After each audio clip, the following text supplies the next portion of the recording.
And I think also, like, you know, like in Deconstruction, I think a lot of the lyrics are based around almost like an arrogance that comes from, well, I'm wired to understand the true natures of the universe. And then by going further and further into it, it gets more and more complicated until it crests in the character pulling back from what he's been focusing on for so long and realizing it's something that he doesn't even enjoy. You know, and it's like a cheeseburger in the story, but it's just, it could be anything, right? I picked a cheeseburger because it seemed like funny, right?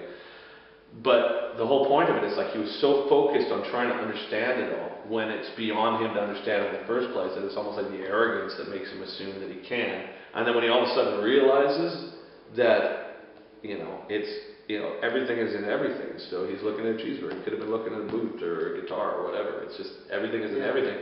Then all of a sudden he's like, man, I feel so ashamed, right? Like I had no idea that not only are these things like beyond me, but now I got a headache, you know, from thinking that it was that important to begin with. And I think what Ghost is trying to say in the long run is nothing's really that important. It's all just feels like a choice, right?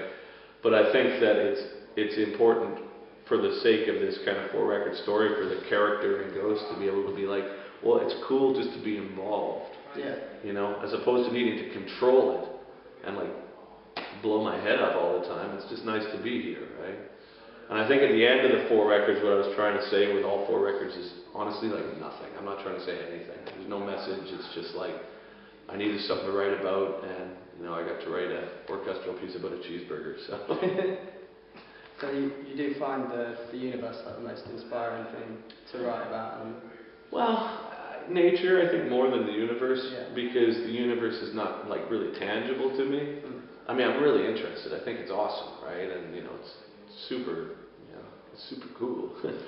But I mean, I really like, you know, trees and mountains and that sort of thing. That inspires me more than anything else, right? Yeah. So You can really hear that in a lot of the music, like Terrier and a lot of the more chilled out stuff. Yeah.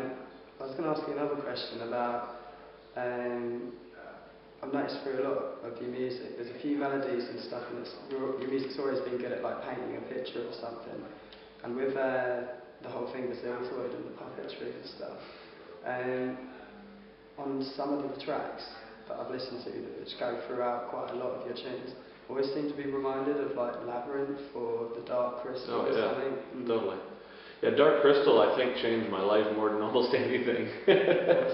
Yeah, that movie was an immense thing for me when I was a kid. And it came out at the same time as Tron, so you know, it was like between those two movies it was pretty much defined. But I had a Dark Crystal record, and in fact, you know, on the Extravagant Lad record, Alien, the first song's called, second song's called Skeksis, which was, you know, the bad guys from the Dark Crystal. But the melody, the main theme of the Dark Crystal was actually part of the song Skeksis. And then also I took that melody and I put it in Gato on key. And I think what I've tried to do with a lot of these records and a lot of the melodies that I'm interested in is they do repeat and sentiments kind of come back, and like ideas from, you know, Infinity are on strapping and strapping's on key and then keys on Ziltoid and Ziltoid, blah blah blah. And I think a lot of that has to do with the fact that nothing I do is like a statement as much as music for me has always just been my go-to for kind of representing how I feel. Like emotionally, I've always been pretty stunted, you know, like I've been married for 20 years and, you know, my wife would be like, well, what's wrong? I'm like, you know, it's like, it's not my forte of being able to say, well, basically this is how I feel, right? But through music, I've always been able to like, or always found myself representing periods of like emotional significance to some point in terms of series of notes, and then the aesthetics of what surrounded those periods of time.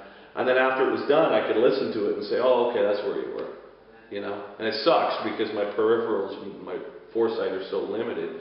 But you know, you play the cards you're dealt, right? So that's always been the way that I've been able to like get, you know, from one stage to the next. So as a result of that, a lot of these melodies, a lot of the lyrics, a lot of the kind of themes end up going from record to record, and each record that they show up on are like almost like an updated version of that sentiment, right? And you know, I listen back to a lot of my records. I mean, everything I've done at the time I thought was the best I can do, but man, I'll go back to some of my records now and they sound horrible, right? So it's like interesting to see it progress like that. But you know, ultimately, it's a work in progress, and I feel very lucky to be able to do it. And you know, I think I work hard enough, and I think the music is like decent enough that it's worth a listen, right? So Definitely. yeah. It's good to see as well the return from there was that bit of Star Child Rise, I think it was. Yeah, processional. Yeah. Yeah. Yeah. Now it's in the Masturbator, right? Like, well, I think there's a lot of deconstruction too. That's supposed to say like, I mean and this isn't a criticism towards like current metal. Well, maybe it is. I don't know if it is. But there's so much complicated metal right now, and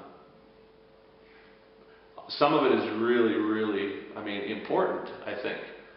But then there's this other element of it that's like complicated just to prove that it can do it, right? And so I think what I wanted to do with deconstruction is make something that was complicated in nature that ultimately says thematically that complication isn't necessary, you know? And I think that The Mighty Masturbator is a great example of that, because I mean, dude, it's 17 minutes long. How can it not be called masturbation, right? And I mean, I think it's like way easier to write a 17-minute long sort of like masturbatory prog wank off than it is to like, you know, write an ABBA song, which is like perfect and like hard to do, right? Yeah. But yeah, I could just be like, whoa, whoa, whoa, whoa, and keep going, right? Until someone says, okay, end it. We're like, oh man. But again, it's like, I've always wanted to make a record like Deconstruction, because it's like a purge of a lot of these kind of like musical ideas. The stream of consciousness, there's like an element of freedom to it that I really enjoy. But having done that, it definitely fed Ghost, because Ghost was similar in terms of like the stream of consciousness, but you know, a little more, I think, honest with the intentions of why I was doing it, as opposed to no, I really, really want to make a record like this. Ghost was just like, no, I really, really want to make a record like this. Doesn't make any sense. I think Deconstruction was like, I think I really, really want to make a record like this. And at the end of it, I was like, wow, that gave me a headache. And with Ghost, I was like, I really want to make this. And at the end, I was like, yep, I was right. I really did want to make that. And so now where I can go in the future, I honestly think is like pretty much anywhere, right? Yeah. There's a lot of kind of electronic influences going in there, which is good to hear. Totally. Who are you influenced by at the moment in terms of like electronic artists? Well, I mean, I've always been interested in electronic music and, you know, the dance musics and house and techno and all that. Yeah. I think a lot of the reason why I like it so much is because I really don't do it, right? And, you know, I think if the music I listened to in my time off was just variations of the same sort of thing that I did, you know, it wouldn't make much sense to be like relaxing to me. But I mean, in terms of artists I like, I mean, gosh, anytime people start throwing out names, it always sounds like they're trying to impress people. But honestly, I've been listening to this guy from Canada called Deadmau5. It's kind of cool. And there's a guy that a buddy of mine, like last month, introduced to me, and he's an English dude, and I think his band's called Cogent, and it's like that kind of dubstep sort of thing. And it's it's like really cool, man. And then other than that, I mean, you know, I really like pop music. I really like, you know, old grindcore. I really like cheesy musicals. I really like the new age stuff, and you know, still like Enya, Godflesh, and you know. Bit of everything. Well, yeah. I mean, I really like the electronic stuff right now, again, because it's something that I don't do. And, you know, I definitely, you know, I'm not gonna wear the aesthetic qualities of it and go like rolling around any of these clubs trying to pretend like that's my scene, right? But I really do like it. I think it's like really cool, right? Something that's got a constant pulse and just morphs. I mean, it's awesome, right? So. The orchestra on Deconstruction, how was it working with the orchestra? It's pretty intense. I mean, You know, I think I at least always thought of like working in an orchestra would be, you know, I'd show up at some fancy hotel and, you know, I'd sipping Perrier out of a flute and like, you know, Yeah. casually telling people what to do. Tell you how it actually went down. I went to Prague, I slept on a buddy's couch, and we had 4 hours with the orchestra that cost me immense amounts of money, and it was just like the most kind of punk rock orchestra session you could possibly imagine. We had like, you know, 130, 140 minutes of music that they had never seen, and they just had to pound through it. And I, you know, and if I had like messed up a note somewhere, it was like getting them to change a note took 5 minutes, and they had to have coffee breaks, and it was actually a lot of fun. But you know, it was not well. Even beyond it being a nightmare, it was just like, you know, the budget that I had for the record was like eaten up just doing drums, you know. So having to get over there, I was just like, I really want to use this. I really needed to get people involved that can help me facilitate it. But really, at the end of the day, it was like we had no money to do it with any sense of like class, right? Yeah. So we went in there, and you know, we've got 60 people in Prague, and they're like, all of a sudden open up these things, they're going, masturbator, cheeseburger, right? And I'm just like, yeah, that's actually a C sharp there, right? Oh, right. And actually, they were really cool. And we had the orchestra, or the choir in Amsterdam too. It was like 20 people, and getting 10 sopranos to like enunciate "I farted" was one of the best moments of the record for me. So you got then Bloodstock and then the DVD performances. That's right, yeah. Looking forward to them. Awesome. Oh yeah. Like I said earlier, it's like the opportunity to like make these shows like cool right now is like some of the best moments for me currently. And you know, Bloodstock is that's, you know, it's a real honor and a shock that they're willing to have me back for a second year in a row, because I don't think they've done that with anybody yet. And I know there's people that have been like a little up in arms about that.